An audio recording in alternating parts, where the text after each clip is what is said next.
This mini lecture is designed to teach you about scale and experience curves. But first, let's start with some definitions. When we say scale, we really mean your size, or in other words, how many units you produce or sell during a time period.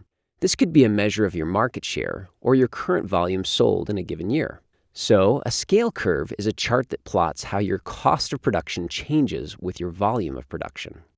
When we say experience, we really mean your cumulative volume over time. Or in other words, how many units you've produced and sold in all of your history as a company. This is your total experience producing and selling a certain product or service. Thus, as we shall see, an experience curve is a chart that plots how your cost of production changes with the total amount of experience you have producing that product or service. Now, having defined scale and experience, let's take a moment to put this mini lecture into context. Cost advantage is one of the two generic strategies that firms use to offer unique value. One of the ways that companies can achieve a cost advantage is by growing volume faster than the competition. Greater volume allows firms to spread fixed costs and learn better ways of production, and this lowers average cost per unit. This relationship can be seen in a graph that plots how cost per unit changes with increases in volume. This graph represents what we would call a scale curve. This is nice as a theoretical chart, but the fact of the matter is strategists want to know the relationship between volume and cost in their specific business for specific products or services. Does greater volume in my business result in drastically lower cost per unit? Or does cost per unit only drop by a small fraction with increases in volume? The only way to answer that question is to create a scale curve for your business. A scale curve is expressed as a percentage, sometimes referred to as a slope, which indicates the extent to which costs decrease with each doubling of volume. So a curve slope of 90% means that costs are 90% of what they were before the doubling of volume. Or in other words, costs have dropped by 10% with a doubling of volume. Similarly, a curve slope of 80% means costs have dropped by 20% with a doubling of volume. First, a scale curve is derived by plotting the volume of production in a given year and the cost per unit in that same year. By plotting multiple years of data with different volumes and cost per unit, it's possible to see how cost per unit changes with volume. The scale curve is the best fit regression line through these years of data points. An experience curve is similar to the scale curve, but changes the x-axis from volume in a given year to cumulative volume in a given year. Cumulative volume is measured as the total number of units produced in all prior years. An experience curve is preferred to a scale curve when trying to determine whether learning over time is an important determinant of cost per unit. Although scale and experience curves seem best suited for manufacturing businesses, they can also be done for service businesses. Rather than calculate a cost per unit produced at different unit volumes, you calculate a cost per customer served at different volumes.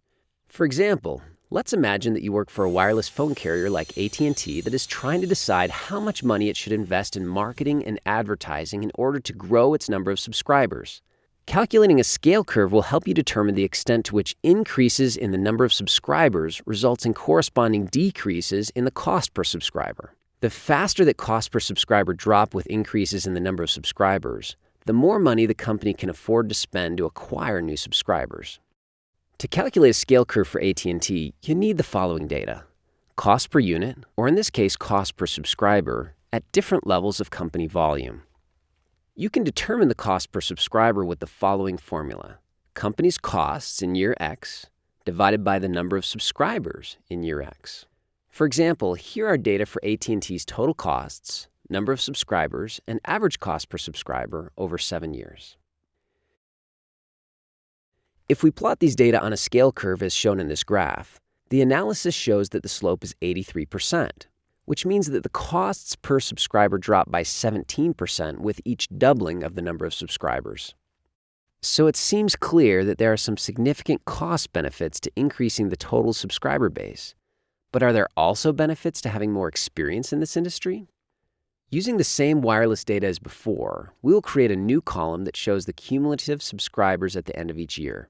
This is done by taking each year's number of subscribers and adding to it the number of subscribers for the prior years. We then plot the data exactly the way we did before when calculating the scale curve.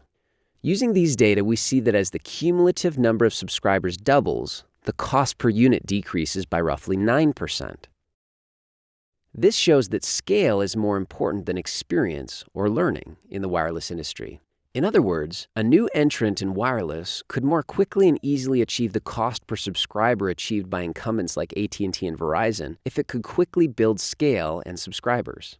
Since scale may be easier to achieve in the short term than experience, this suggests that a new entrant in this market could be competitive quickly if it were able to achieve sufficient scale. In situations where experience has a stronger effect than scale, however, it may be much harder to enter and be competitive quickly. The bottom line here is that understanding how your costs change with changes in scale and experience can be helpful for making a variety of strategic decisions in your company.